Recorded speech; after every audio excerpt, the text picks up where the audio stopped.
ہی موجود ہے۔ اللہ الصمد، دونوں بھائی آپس میں گلے مل کے رونے لگتے ہیں، تڑپنے لگتے ہیں، خوف سے لرزنے لگتے ہیں کہ ابھی تو روشنی ہو گئی ہے، ابھی سپاہی آئیں گے، ہمیں پکڑ کر ابن زیاد کے پاس لے کے جائیں گے۔ چنانچہ انہیں اچانک قریب میں ایک کھوکھلا درخت نظر آتا ہے، اسی درخت کے پاس ایک کنواں بھی نظر آتا ہے۔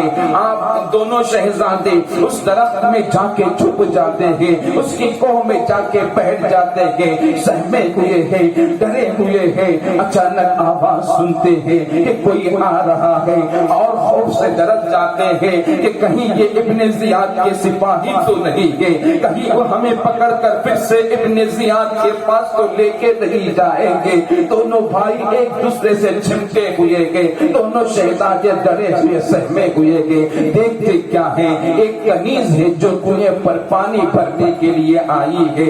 وہ کنیز جب پلٹتی ہے، دونوں شہزادوں کو اس درخت کے سائے میں دیکھتی ہے تو کنیز ان کی نورانی چہروں کو دیکھ کر، انہیں کی شان شہزادگی کو دیکھ کر، ان کی شان و شوکت کو دیکھ کر پوچھتی ہے، اے شہزادو تم کون ہو اور کہاں سے آئے ہو اور یہاں پر کیوں چھپے ہوئے ہو، اس طرح سے سہمے ہوئے کیوں ہو، اس طرح سے ڈرے ہوئے کیوں ہو؟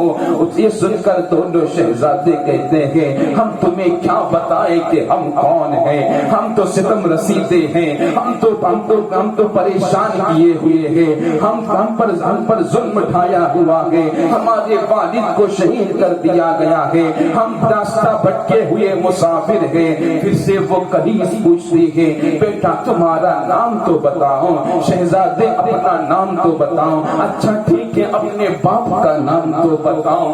جو ہی باپ کا لفظ سنتے ہیں دونوں شہزادے زاروں قطار ہونے لگتے ہیں، آنکھوں سے آنسو بہنے لگتے ہیں، اور اس رونے کی حالت کو دیکھ کر کنیز مچل جاتی ہیں، تڑپ جاتی ہیں اور کہتی ہیں کہ مجھے گمان ہے کہ تم بے شک امام مسلم بن عقیل کے دو شہزادے ہو۔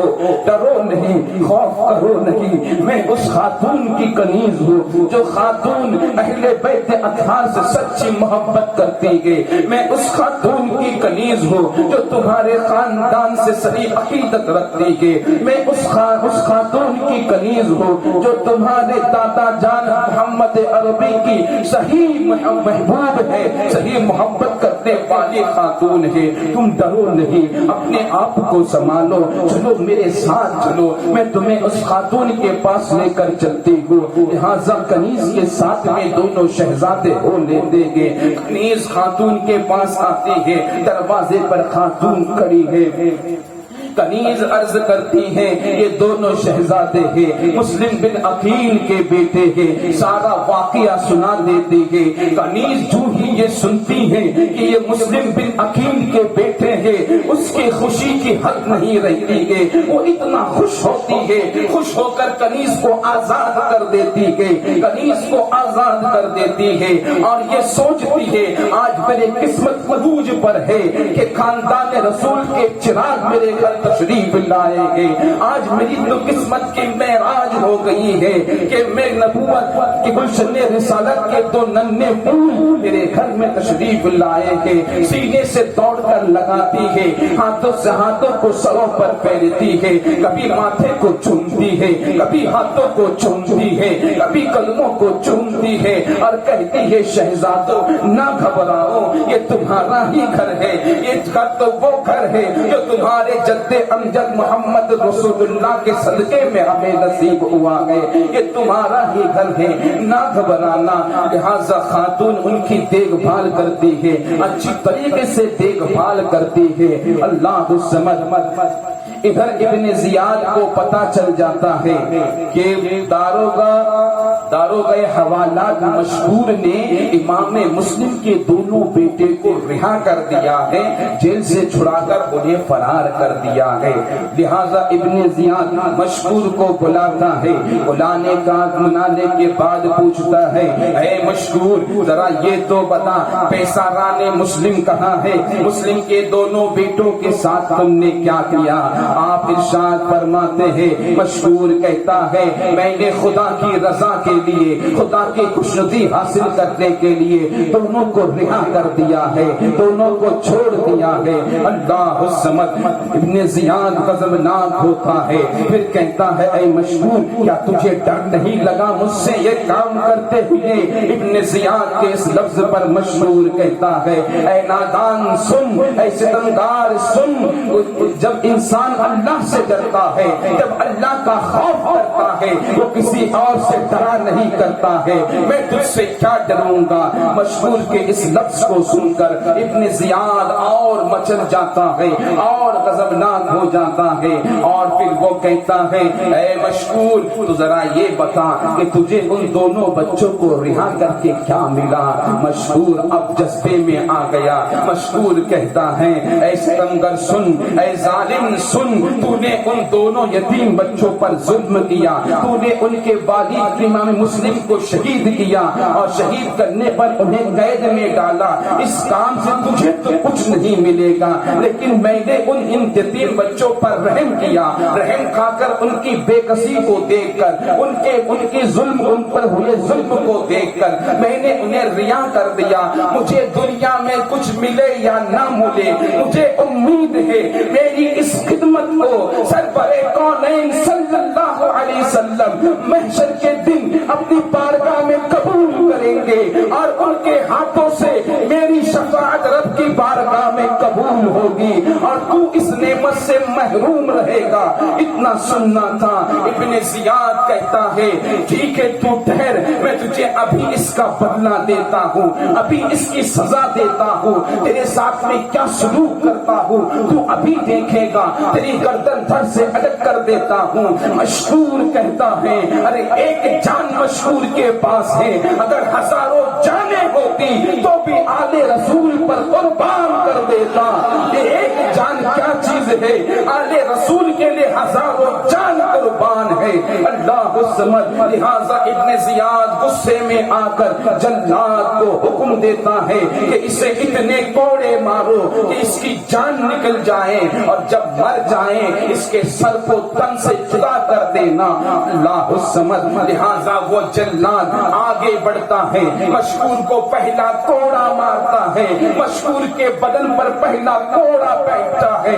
کوڑا لگنے کے بعد مشہور کہتا ہے بسم اللہ الرحمن الرحیم, دوسرا کوڑا برساتا ہے. مشہور کہتا ہے الہی میری بخشش کرنا, مجھے میری بخشش کرنا. تیسرا کوڑا لگتا ہے, کہتا ہے الہی مجھے صبر عطا فرمانا. چوتھا کوڑا لگتا ہے, مشہور کہتا ہے یا رب ذوالجلال یاد رکھنا اس مشہور کو جو یہ کوڑے پڑ رہے ہیں تیرے نبی کے نوازوں کی وجہ سے پڑ رہے, ان کی محبت کے ساتھ محبت کرنے کی بنا پر پڑ رہی ہے, ان کی محبت میں مشہور کو یہ کوڑے پڑ رہے ہیں. پانچواں کوڑا پڑتا ہے تو مشہور کہتا ہے یا الہی مجھے تیرے نبی اور تیرے نبی کے خاندان والوں کے پاس پہنچا دے. اتنا کہہ کر مشہور خاموش ہو جاتا ہے. اب مشہور نہیں بولتا ہے, اس دارے پانی کو کوچ کر جاتا ہے, وہاں پر مشہور شہید ہو جاتا ہے. جلاد آگے بڑھتا ہے, ان کے گردن کو, ان کے سر کو دھڑ سے الگ کرتا ہے. انا للہ و انا الیہ راجعون. یہاں پر ایک اہل بیت اطہار کی سے محبت کرنے والے کا انتقال ہو جاتا ہے. یہاں پر وہ اہل بیت اطہار کے نام پر شہید ہو جاتے ہیں. اللہ الصمد.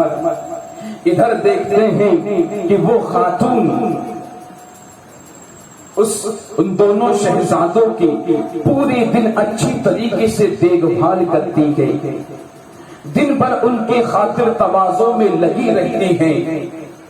جب رات ہو جاتی ہے دونوں شہزادوں کو کھلا پلا کر ایک کمرے میں سلا کر ابھی آتی ہی ہے, اتنے میں اس کا شوہر حارث بدبخت پہنچ جاتا ہے. بی بی پوچھتی ہیں میاں کیا بات ہے, آج پورے دن اب کہاں رہ گئے تھے, گھر نہیں آئے, اور آئے تو ابھی تاخیر سے آئے, آخر بات کیا ہے؟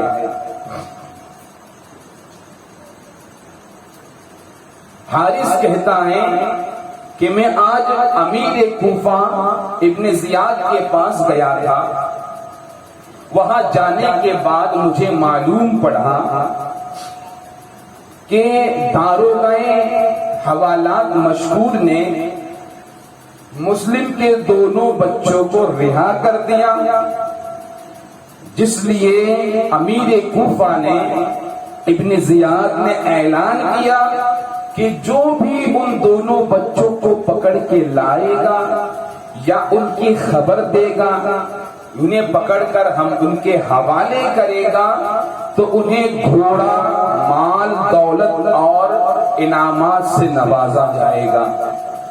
تو سارے لوگ انہی کے تلاش میں تھے. میں بھی اپنی قسمت آزمانے کے لیے نکلا. پورے دن بھاگ دوڑ کرتا رہا، سرگردہ رہا، یہاں تک مشقت کی کہ دوڑتے دوڑتے میرے گھوڑے نے دم توڑ دیا. آخر کر میں پیدل جستجو کرتا رہا. اب جسم تھک کر چور ہو گیا ہے، اس لیے گھر واپس لوٹ کر آ گیا ہوں. خاتون کہتے ہیں ارے اللہ کے بندے، اللہ سے ڈر، تجھے خاندان رسالت سے کیا غرض ہے اور تجھے کیا مطلب ہے؟ وہ کہتا ہے خاموش رہ، اپنے کام سے کام رکھ، تجھے نہیں معلوم ہے ابن زیاد نے اعلان کیا ہے کہ جو بھی ان بچوں کو پکڑ کے لائے گا، جو بھی ان کی خبر دے گا، جو بھی انہیں ابن زیاد کے حوالے کرے گا، ابن زیاد سے مالا مال کر دیں گے، گھوڑے، سامان اور تمام مال دے کر اسے انعام سے نوازیں گے. اور تو اس طرح کی بات کرتی ہے. اب خاتون کا ایمان جوش میں آ جاتا ہے. خاتون کہتی ہے کتنے بدبخت ہے وہ لوگ، کتنے بد نصیب ہے وہ لوگ جو دنیا کی لالچ میں، دنیا کے ساز و سامان کی لالچ میں خاندان رسالت کے دو شہزادوں کو ان ظالموں کے حوالے کرنے کے لیے جستجو کر رہے ہیں اور اس دنیا کو، اس دنیا کے بدلے میں اپنی آخرت کو برباد کر رہے ہیں اور اپنے دین و ایمان کا سودا کر رہے ہیں. حارث غصے میں کہتا ہے تو اپنے کام سے کام رکھ، خاموش ہو جا، کھانا لے آ، مجھے بھوک لگی ہے، میں کھا کے آرام کروں. پھر صبح سویرے پھر سے جانا ہے ان کے تلاش میں. لہذا خاتون ڈر جاتی، سہم جاتی، کھانا لا کر دیتی ہے. یہ بدبخت حارث کھانا کھانے کے بعد سو جاتا ہے. آدھی رات جب ہوتی ہے، آدھی رات جب ہوتی ہے تو امام مسلم کے بڑے بیٹے بیدار ہوتے ہیں. خواب دیکھ کر رو رو کر اٹھ جاتے ہیں. اٹھنے کے بعد اپنے چھوٹے بھائی کو جگاتے ہیں اور کہتے ہیں کہ بھائی اٹھ جاؤ، ابھی سونے کا وقت نہیں ہے، ابھی روانہ ہونے کا وقت ہے، ہمارا بھی وقت قریب آ چکا ہے. میں نے ابھی ابھی خواب دیکھا ہے کہ ابا جان رسول گرامی صلی اللہ علیہ وسلم کے ساتھ، علی رضی اللہ تعالی عنہ کے ساتھ، بی بی فاطمہ الزہرا کے ساتھ، حسن مجتبی کے ساتھ جنت بری میں گھوم رہے ہیں، ٹہل رہے ہیں. اچانک آقائے نامدار، مدینے کے تاجدار، سرور کونین ہماری طرف نگاہ کرتے گئے اور پوچھتے ہیں اے مسلم تم اکیلے چلے آئے اور دونوں شہزادوں کو ظالموں کے پاس چھوڑ کر آئے. اتنا سننا ہوتا ہے کہ ابا جان ہماری طرف دیکھ کر مسکرا کر کہتے ہیں یا رسول اللہ میرے بچے بھی میرے پیچھے ابھی آتے ہی ہوں گے. اللہ الصمد. اتنا سننا تھا چھوٹا بھائی تڑپ جاتا ہے. چھوٹا بھائی بھی کہتا ہے بڑے بھائی میں نے بھی ابھی ابھی یہی خواب دیکھا ہے، یقیناً ہمارا وقت قریب آ چکا ہے. دونوں ایک دوسرے کے ساتھ گلے مل کر ہچکیاں لیتے ہوئے روتے ہیں، اپنے ابا کو یاد کرتے ہیں، اپنی امی کو یاد کر کے، ناز و نیاز سے پالنے والے والدین کو یاد کر کے ہچکیاں لیتے ہوئے روتے ہیں. دکھ بھری آواز میں ان کے رونے کے آواز کو سن کر حارث کی آنکھ کھل جاتی ہے. حارث اٹھ کر اپنی بیوی سے پوچھتا ہے یہ کس کے رونے کی آواز آ رہی ہے؟ یہ کون ہے جو ہمارے گھروں میں رو رہا ہے؟ پہلے تو خاتون بہانہ کرتی ہے کہ نہیں جی ہمارے گھر میں کون روئے گا، قریب میں پاس پڑوس میں کوئی رو رہا ہوگا، پھر سے رونے کی آواز آتے ہیں۔ حارث کہتا کہ نہیں، یقیناً یہ ہمارے گھر سے ہی رونے کی آواز آ رہی ہے، آخر کون ہے ہمارے گھروں میں؟ یہ کہہ کر جب یہ سنتی ہے خاتون تو سہم جاتی ہے، ڈر کے مارے کوئی جواب نہیں دیتی ہے۔ بدبخت خود اٹھتا ہے، چراغ روشن کرتا ہے، چراغ لے کر اسی کمرے میں داخل ہو جاتا ہے جس حجرے میں، اس کمرے میں دونوں شہزادے موجود تھے۔ دیکھتا ہے کہ دونوں شہزادے ایک دوسرے کو گلے لگا کر ابا ابا کہہ کر رو رہے ہیں۔ دونوں شہزادے کو دیکھ کر پوچھتا ہے تم دونوں کون ہو؟ دونوں شہزادے نگاہ اٹھا کر دیکھتے ہیں، کیونکہ انہیں یہ پتا تھا، انہیں یہ لگتا تھا کہ یہ تو اہل بیت اطہار سے عقیدت کرنے والوں کا گھر ہے، یہ تو اس خاتون کا گھر ہے جو ہم سے صحیح معنی میں محبت کرتی ہے، لہٰذا انہیں یہ لگا یہ بھی ہمارے اسی گھر کا کوئی ممبر ہے، اسی گھر کا کوئی فرد ہے، یہ ہمارے خیر خواہ ہیں، ہمارے رونے کی آواز سن کر ہمیں ہماری حالت کو پوچھنے کے لیے آیا ہے۔ لہٰذا دونوں شہزادے سچ سچ کہہ دیتے کہ ہم مسلم کے دو شہزادے اور محمد اور ابراہیم ہیں۔ اتنا سننا تھا، حارث کا تیور بدل جاتا ہے، وہ کہتا ہے تعجب ہے مجھ پر، میں تو پورے دن تم دونوں کی تلاش میں سرگردہ رہا، در در کی ٹھوکر کھاتا رہا، یہاں تک کہ میرا گھوڑا مر گیا اور میں جستجو کرتا ہوا پیدل چل پڑا، یہاں تک کہ میں اپنے گھر پہنچا اور تم میرے ہی گھر پہ چھپے ہوئے ہو، میرے ہی گھر میں آرام کر رہے ہو۔ اللہ الصمد اتنا سننا تھا، حارث کے تیور کو دیکھے دونوں شہزادے سہم گئے، حیرت بن کر انہیں دیکھنے لگے کہ ہم تو سوچ رہے تھے یہ ہمارے یار و مددگار ہے، یہ تو ہمارے لیے مدد کرنے کے لیے آیا ہے، لیکن یہاں تو اس کا تیور دوسرا ہے۔ جب عورت اس کے تیور کو دیکھتی ہے، اس کے سمدلی کو دیکھتی ہے، تو وہ خاتون حارث کے قدموں میں اپنا سر رکھ دیتی ہے اور کہتی ہے اللہ سے ڈر، اس یتیم بچوں پر، ان یتیم بچوں پر رحم کر، ان کے ساتھ میں کوئی سلوک نہ کر، ان کے ساتھ میں رحم دلی کا معاملہ کر۔ وہ کہتا ہے خاموش ہو جا، تو اگر اپنی جان کی سلامتی چاہتی ہے تو خاموش ہو جا اور یہاں سے دور ہو جا۔ یہ کہہ کر اس خاتون کو دھکیل کر سائے بازو کر دیتا ہے اور دروازے بند کر کے اسے تالا لگا دیتا ہے، مقفل کر دیتا ہے تاکہ وہ خاتون ان دونوں شہزادوں کو کہیں اور منتقل نہ کر دے۔ رات کیسے کیسے گزر جاتی ہے، جب صبح سویرے کا وقت ہوتا ہے، صبح کی سفیدی نمودار ہوتی ہے تو حارث تلوار ہاتھ میں لیتا ہے، دونوں شہزادوں کو باہر نکالتا ہے، دونوں کے ہاتھ باندھ کر اپنے ساتھ میں لے کر چل پڑتا ہے۔ خاتون دیکھتی ہے تو انہیں برداشت نہیں ہوتا ہے، خاتون پیچھے دوڑ پڑتی ہے اور اس سے مناجت کرتی ہے، ان سے گزارش کرتی ہے کہ ان یتیموں پر رحم کھا، یہ خاندان رسول ہے، ان کے جد امجد کو دیکھ اور اپنی شرم و حیا کر اور ان پر رحم کر، ان دونوں بچوں کو چھوڑ دے۔ لیکن حارث کا اس میں کوئی اثر نہیں ہوتا، حارث تو یہی سوچ رہا ہے میں تو انعام و اکرام پانے والا ہوں، میں تو آج دولت مند بن جاؤں گا، میں تو مال کماؤں گا، آج ابن زیاد کے پاس اسے لے جا کر بہت کچھ کما لوں گا، اور وہ دھکے مار کر اسے مارنے کو دوڑتا ہے۔ خاتون خاموش ہو جاتی ہے، پیچھے ہٹ جاتی ہے۔ اللہ الصمد جب ہوا صبح کا سپیرا نمودار، لے کے چلے فہائے یتیموں کو جفاکار، چلاتے ہوئی چلی ضعیفہ جگر افدار، ظالم یہ یتیم بچے ہے اسے نہ مار، کیوں لاتا ہے فاطمہ الزہرا کو کفن میں، کیوں کیوں لاتا ہے فاطمہ الزہرا کو کفن میں؟ دو پھول تو رہنے دے محمد کے چمن میں، دو پھول تو رہنے دے محمد کے چمن میں۔ لیکن حارث کا دل سخت تھا، وہ سنگ دل آدمی، وہ کچھ اثر نہیں ہوتا ہے، وہ نہیں مانتا ہے، اور ان دونوں کو گھسیٹتے ہوئے لے کر جا رہا ہے۔ اس کے گھر میں ایک غلام موجود تھا جو کھانا اس کے گھر کا ہی غلام تھا، اور ساتھ ہی ساتھ میں اس کے بیٹے کا رضائی بھائی بھی تھا۔ اسے جب معلوم ہوتا ہے تو وہ پیچھے دوڑ کر جاتا ہے۔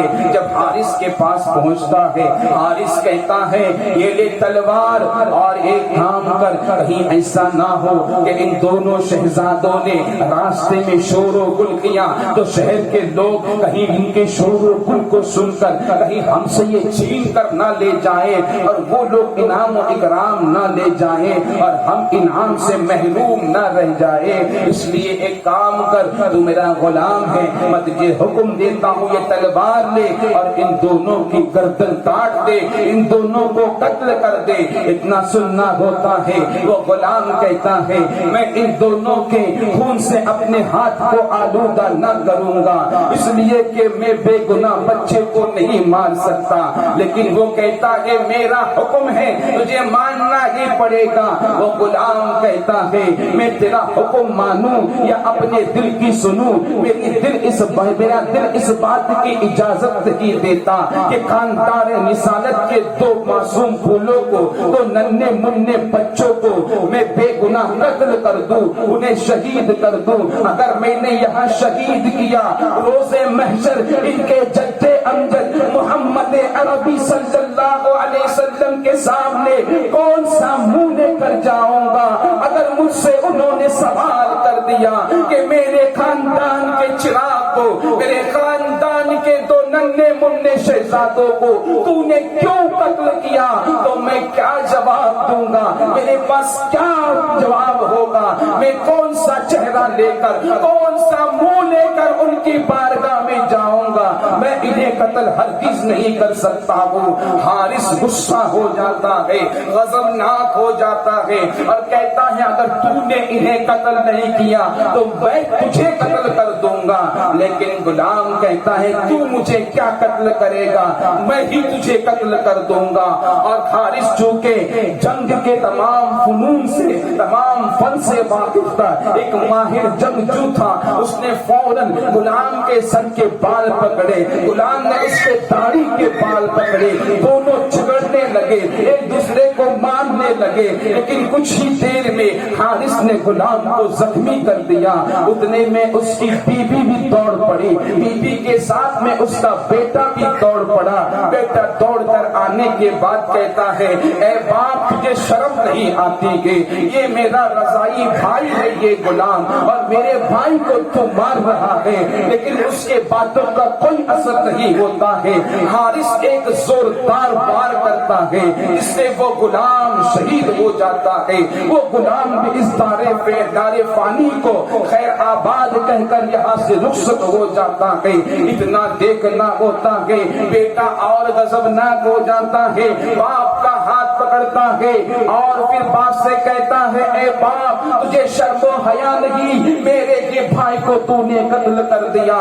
بیوی آگے دوڑتی ہے، بیوی کو مارنے لگتا ہے اور پھر دونوں کو مار کر ہٹا کر آگے بڑھنے لگتا ہے۔ ننگی تلوار ہے، شہزادوں کی طرف بڑھ رہے ہیں، شہزادے دونوں سہمے ہوئے ہیں، ڈرے ہوئے ہیں، لیکن اس منظر کو دیکھ کر قربان اس خاتون پر، خاتون سے رہا نہیں جاتا۔ خاتون پھر دوڑتی ہے زخمی حالت میں، اس کے پیر پر گر جاتی ہے کہ اے نادان، اللہ سے اب بھی ڈر، ان خاندان رسالت کے، ان اہل بیت اطہار کے خون سے اپنے ہاتھوں کو نہ رنگ۔ تو انہیں نہیں مار، تو انعام چاہتا ہے، تو بخشش چاہتا ہے، تو ایک کام کر، میری یہ گزارش قبول کر لے، ایک تجھ سے گزارش ہے، انہیں قتل مت کر، انہیں تو ابن زیاد کے حوالے کر دے، انہیں مارنا نہیں، انہیں یوں ہی زندہ ابن زیاد کے حوالے کر دے، تجھے تیرا مقصد مل جائے گا، تجھے مال کی ضرورت ہے مال مل جائے